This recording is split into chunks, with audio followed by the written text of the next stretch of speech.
So I'll be discussing the deadly virus in the time of war, and then I'll also be discussing the rise of fascism, and lastly, I'll be discussing the clip given as San Francisco celebrates VE Day 1918. The Spanish flu pandemic of 1918 was known to be the deadliest in history. It infected around 500 million people worldwide, about one-third of the planet's population, and killed an estimated 20 million to 50 million victims, including some 675,000 Americans. The 1918 flu first occurred in Europe, the United States, and parts of Asia, before swiftly spreading around the world. Similar to the coronavirus pandemic, at the time there were no effective drugs or vaccines to treat this killer flu. Citizens were ordered to wear masks, schools, theaters, and businesses were shut down, bodies were piled up. It's still unknown exactly where the particular strain of influenza that caused the pandemic came from. Some believe infected soldiers spread the disease to other military camps across the country, then brought it overseas. It has been discovered that more U.S. soldiers died from the Spanish flu, than were killed in battle during war.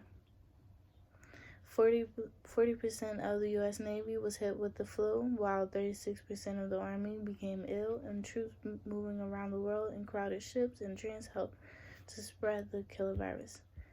Next, I will be discussing the rise of fascism and Hitler's convincing ways and basically how this led to the Holocaust, and Hitler's beliefs.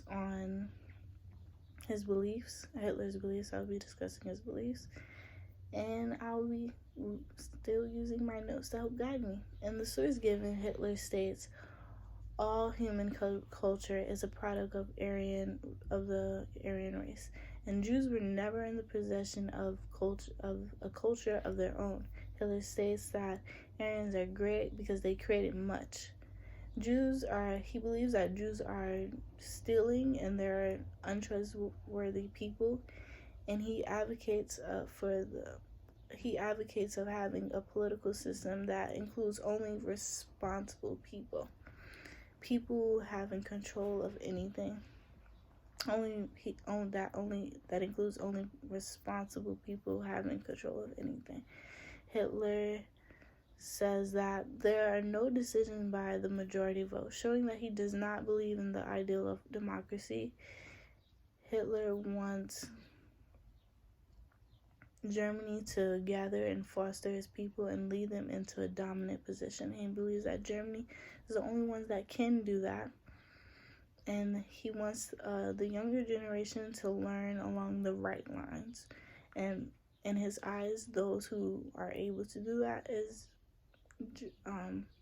the Germany rich. Hitler wants the people of Germany to have racial awareness. He wants the people to know that to make Germany he wants to make that his race is the center of life of the community. And some people may believe that Hitler's thinking is why a lot of Germans were appealed to his ideals. They believe that they were right in a way. Hitler states that he will bring Germany out of its problems and better their lives if they continue to follow his movement, his ideals, his perspective.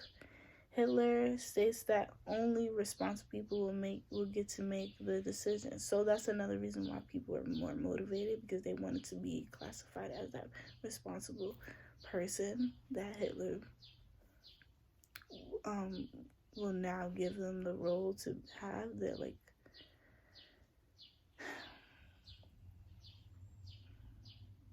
And then also he states that there will be a source of food and power for those who are participating in this movement with him, which also appealed to Germans. And then in the video, I think it's interesting that the narrator at the end says that they are celebrating the war is over and there will never be another. It's ironic foreshadowing. More Americans died, which is, I find it to be ironic foreshadowing because after World War One, there was World War Two, so it was kind of in a way like jinxing it, I guess you can say. And then another